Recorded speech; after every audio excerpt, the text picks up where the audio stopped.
शाम का समय था। ऑफिस से घर आने के बाद पिता फिर से ऑफिस की फाइल्स में उलझा हुआ था। तभी उसका 8 साल का बेटा पास आया और बोला, पापा क्या मैं आपसे कुछ पूछ सकता हूँ? हाँ पूछो। फाइल से नज़र हटाए बगैर पिता ने जवाब दिया। आप 1 घंटे में कितना कमा लेते हैं? बेटा ने पूछा। इस अजीब सवाल पर पिता को कुछ गुस्सा आया। उसने जवाब दिया, तुम्हें इससे क्या मतलब? क्यों बेकार के सवाल पूछकर मेरा समय खराब कर रहे हो? देखते नहीं मैं काम में बिजी हूँ। पापा मैं बस जानना चाहता हूँ, प्लीज़ बताइए ना, आप 1 घंटे में कितना कमा लेते हैं? बेटा जिद करने लगा। 500 रुपये, पिता ने जवाब दिया और काम में लग गया।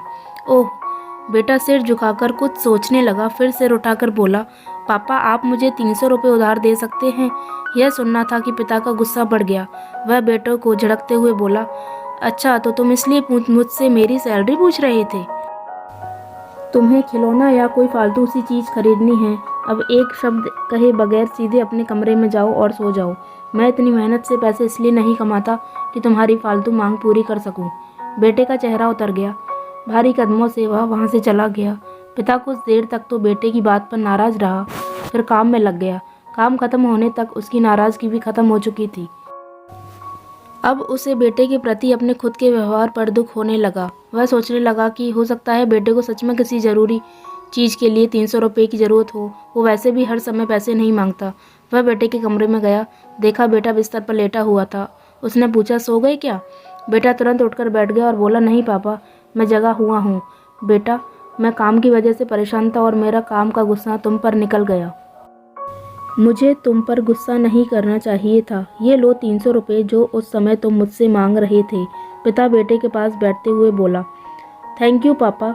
बेटा चहक उठा। 300 रुपये एक तरफ रख उसने अपने तकिए के नीचे दबे हुए नोट निकाले और उन्हें गिनने लगा।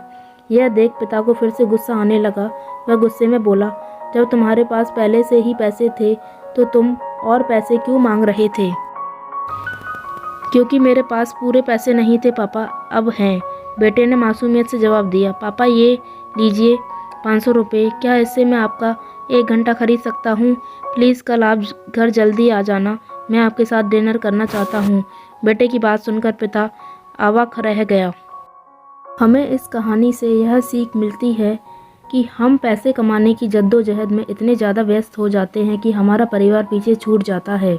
हमारे पास अपने परिवार और प्रियजनों के साथ बिताने के लिए समय ही नहीं होता। समय धीरे धीरे हमारे हाथ से फिसलता चला जा रहा है और बीता समय कभी वापस नहीं आएगा।